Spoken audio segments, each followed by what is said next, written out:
Salam, hər vaxtınız xeyir olsun. Bugün sizlərlə birlikdə 6-cı sinif KSG 6 variant A və B suallarını bir yerdə işləyək. Əvvəlcə birinci sualdan başlayaq. Yunanistanda geniş yayılmış gil qab nə adlanırdı? Attika, amfora, meandr.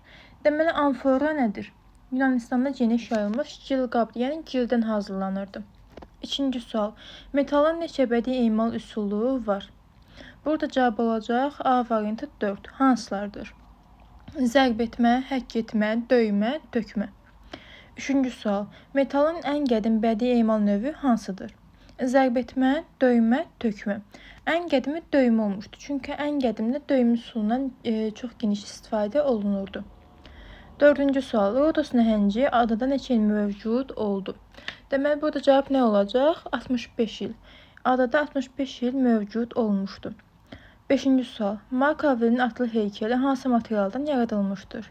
Tunc, gil, mis. Mark Avrelin atlı heykəli tuncdan, yəni tunc materialının hazırlanmışdır, bərk materiallardan. 6-cı sual. Pektoral nədir? Qolbaq, sinə bəzəyi, sırğa. Pektoral deməli sinə bəzəyidir, yəni sinədən istifadə, sinədə taxılırdı, sinədə istifadə olunurdu. 7-ci sual. Mona Lisa əsəri harda saxlanılırdı? Mona Lisa əsəri Leonardo da Vinci'nin ən məşhur əsərlərindən biri olmuşdur və Louvre'da saxlanılırdı. C variantı. 8-ci sual. Sarkofaq nədir? Şüşə, qutu, qolbaq. Sarkofaq deməli qorucu şüşə adlanırdı. A variantı və Mona Lisa əsəri sarkofaqda saxlanılırdı, yəni qorucu şüşədə. 9-cu sual. Qədim maddi mədəni eksponatların saxlandığı yer nə adlanırdı? Ekspozisiya, muzey, antik. Maddi mədəni eksponatların saxlandığı yer muzey adlanırdı. Yəni bütün eksponatların, əsərlərin, tabloların saxlandığı yer muzeydir. 10-cu sual. Qədim Misirdə papirus hansı rəngin mənasıdır? Qara, mavi, yaşıl. Papirus hansı rəngin mənasıdır? Yaşıl. C variantı. 11-ci sual. Nazik dolama simdən düzəldilmiş sərgəlik nümunəsi nə adlanırdı? Basma, şəbəkə, döymə. Basma ola bilməz, çünki burada hər hansı bir gəlib köçürülməsi üsulu ilə yaradılırsa, deyirdisə, burada basma ola bilərdi. Amma burada nazik dolama simlə istifadə olunursa, ancaq şəbəkə, hörmədən istifadə oluna bilərdi. 12-ci sual. Qədim Misirdə torpaq hansı rəngin mənasıdır? Yaşıl, qara və mavi. Qədim Misirdə torpaq təbii ki, qara rəngin mənası hesab olunurdu. 13-cü sual. Rodos nəhəngi neçə metr hündürlükdə olmuşdur? Burada cavab olacaq A variantı 36 metr hündürlükdədir və misdən yaradılmışdır. Adada neçə il mövcud oldu? 65 il. 14-cü sual. Tökmə nədir? Tökmə burada metal əridilmiş formaya salınır və qəlibə tökülür. Soyuduqdan sonra isə qəlibdən çıxarılır və qəlbin formasını alırdı. 15-ci sual. Döymə nədir? Qızdırılmış metalı döyərək istənilən formaya salmaq mümkündür. 16-cı sual. Gil qabı rəsmini çəkin. Gil qab da deməli nədir? Keramikadan yaradılan, yəni gildən hazırlanan qablardır. Məsələn, amfora qabları buna nümunə ola bilər. A variantı bu qədər. İndi isə B variantına keçid edək. B variantı 1-ci sual. Həndəsi naxışlı qab rəngkarlığında hansı naxışdan istifadə olunurdu?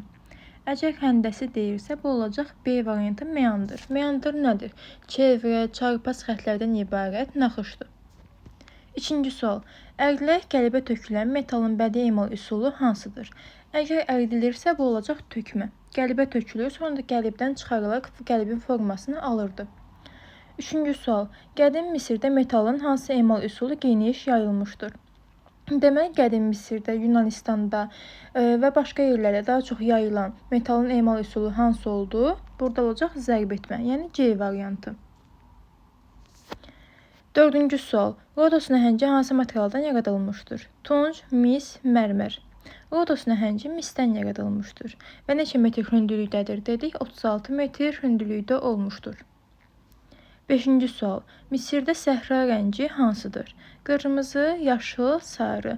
Yaşıl rəngin mənası nədir dedik? Papirus rəngi idi. Ancaq səhra rəngi qırmızı rəngdir.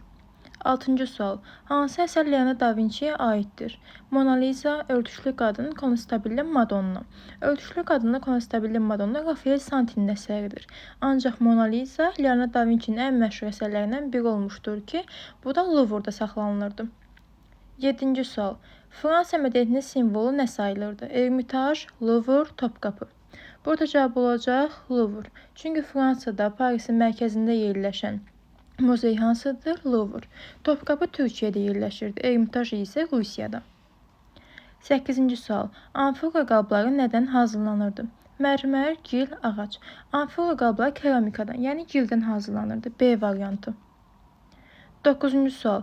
Metal sənətində döyünmə nə deməkdir? Metalı rəngləmək, qızdırıb formaya salmaq, kəsmək. Metal sənətində döymək, qızdırıb formaya salmaq. Yəni qızdırılır, sonra da döyərək istənilən formaya salınırdı.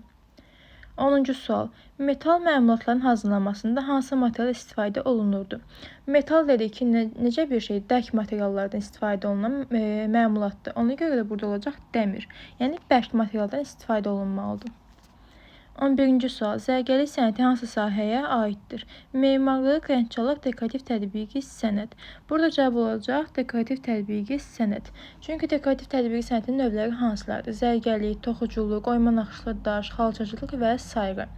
Rəngçalıq daha çox boyalardan istifadə olunurdu. Memarlığı isə inşa etmək incəsənəti sayılırdı.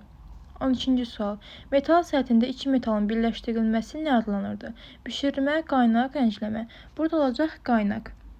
İki metalın birləşdirilməsi qaynaq adlanırdı. 13-cü sual. Keramika nə ilə hazırlanırdı? Metal ərintisi, gil və torpaq, taxta yonmaqla. Keramika gil və torpaqdır. B variantı. 14-cü sual. Həndəsi qab rəngçalığı nədir? Həndəsi qab rəngçalığı qədimdə istifadə olunurdu və üzəri də elə həndəsi naxışlarla istifadə olunmuşdu. Məsələn, meandr, çevrə, çarpaz və s. kimi həndəsi naxışlardan istifadə olunurdu. 15-ci sual. Sarkofaq nədir? Dedik ki, sarkofaq, məsələn, nümunə göstərim. Mona Lisa'nın qoruyucu şüşəsi nə adlanırdı? Sarkofaq, yəni qoruyucu şüşə deməkdir. 16-cı sual. Gil qab rəsmini çəkin. Yəni, gil qablar hansılardır? Məsələn, amfora qabları. Bunların rəsmini çəkməyi tələb edir. B variantı isə bu qədər. Digər videolardan xəbərdar olmaq üçün abunə olmağı unutmayın.